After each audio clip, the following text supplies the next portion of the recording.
प्यारे दोस्तों, आइए ज्यामिति की बहुत ही महत्वपूर्ण सवाल को, ज्योमेट्री के एक महत्वपूर्ण सवाल को सीखने, समझने और जानने की कोशिश करते हैं। दोस्तों, सवाल कहता क्या है? सवाल कहता है कि सिद्ध कीजिए कि दो सकेंद्रीय वृत्तों में बड़े वृत्त की जीवा जो छोटे वृत्त को स्पर्श करती है, स्पर्श बिंदु पर समद्विभाजित होती है। दोस्तों, यहाँ कह रहा है क्या कि दो वृत्त है और वह वृत्त कैसा है? सकेंद्रीय वृत्त है। हम आप जानते हैं कि सकेंद्रीय वृत्त कहते किसे हैं? तो सकेंद्रीय वृत्त उसे कहते हैं जिसका केंद्र एक ही हो और त्रिज्या क्या हो? अलग अलग हो। वैसी दो वृत्त या वैसी वृत्त जो जिसका केंद्र एक ही हो और त्रिज्या अलग अलग हो, उसे हम लोग सकेंद्रीय वृत्त कहते हैं। दोस्तों, आइए सबसे पहले क्या करते हैं? आकृति बनाते हैं। सबसे पहले क्या करेंगे? एक आकृति बनाएंगे।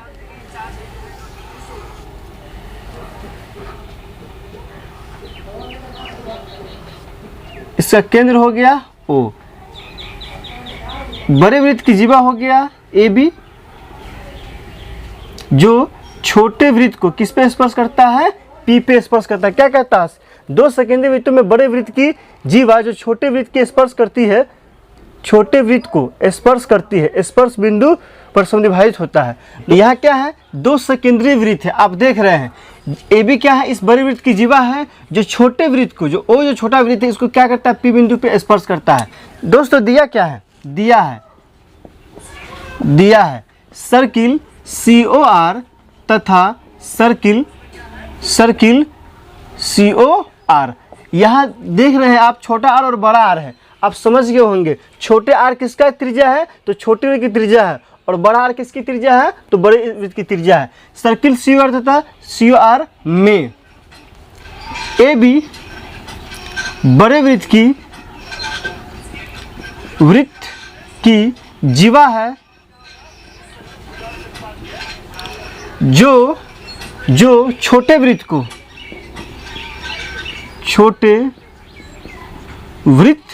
को P बिंदु पर स्पर्श करती है। P बिंदु पर स्पर्श करती है। तो साबित करना है, तो सिद्ध करना है कि, दोस्तों सिद्ध क्या करना है कि AP बराबर क्या है? PB है। अर्थात यह P क्या करता है? AB को दो बराबर भागों में क्या करता है? बांटता है। आइए दोस्तों क्या करते हैं? तो रचना करते हैं। रचना में क्या करेंगे? O से A, O से B तथा O से P को क्या किए? मिलाया।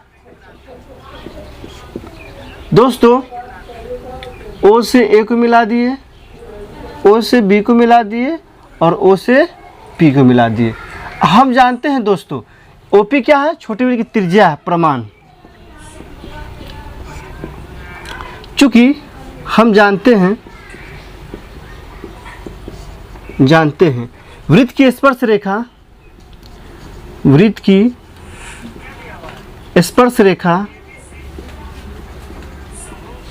स्पर्श बिंदु से जाने वाली त्रिज्या पर लंब होता है। स्पर्श बिंदु से जाने वाली त्रिज्या पर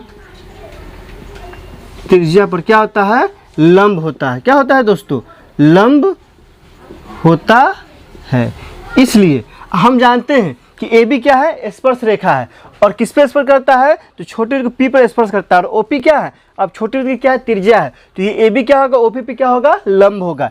इसलिए एंगल OPA बराबर क्या होगा? एंगल OPB बराबर कितना डिग्री हो जाएगा? 90 डिग्री। समीकरण 1। अब दोस्तों, अब त्रिभुज OPA तथा त्रिभुज OPB में, दोस्तों त्रिभुज OPA तथा OPB में, इस दोनों त्रिभुज में देखिए क्या क्या होता है? एंगल OPA बराबर क्या है? एंगल OPB है बराबर 90 डिग्री। ये कहाँ से? तो समीकरण 1 से आ गया। कहाँ से आ गया? समीकरण 1 से। आप देख रहे हैं समीकरण 1 में से हम लाए हैं। क्यों लाए हैं? क्योंकि AB क्या है? P पर स्पर्श करता है और OP क्या है? वृत्त की त्रिज्या है। तथा तथा OP बराबर यहाँ क्या होगा OP, ये क्या है उभयनिष्ठ है, यह दोनों में है, उभयनिष्ठ है। अब दोस्तों और OA बराबर क्या हो जाएगा OB, और ये क्या हो गया कैपिटल R। ये देख रहे हैं OA और OB क्या इस बड़े वृत्त की क्या त्रिज्या है, इसलिए RHS सर्वांग समता से, सर्वांग समता से, RHS सर्वांग समता से क्या हो जाएगा दोस्तों, हो जाएगा त्रिभुज OPA सर्वांगसम त्रिभुज OPB। दोस्तों जैसे ही ये दोनों त्रिभुज क्या हो गया सर्वांगसम हो गया, तो हम जानते हैं कि जब त्रिभुज सर्वांगसम हो जाती है तो उसके संगत भुजाएं आपस में क्या होता है बराबर होता है। तो आप यहाँ देखिए OPA सर्वांगसम क्या है OPB है, तो जैसे ही है तो क्या हो जाएगा यहाँ से AP बराबर क्या होगा PB। दोस्तों यही लाना था जो क्या हो गया सिद्ध हुआ।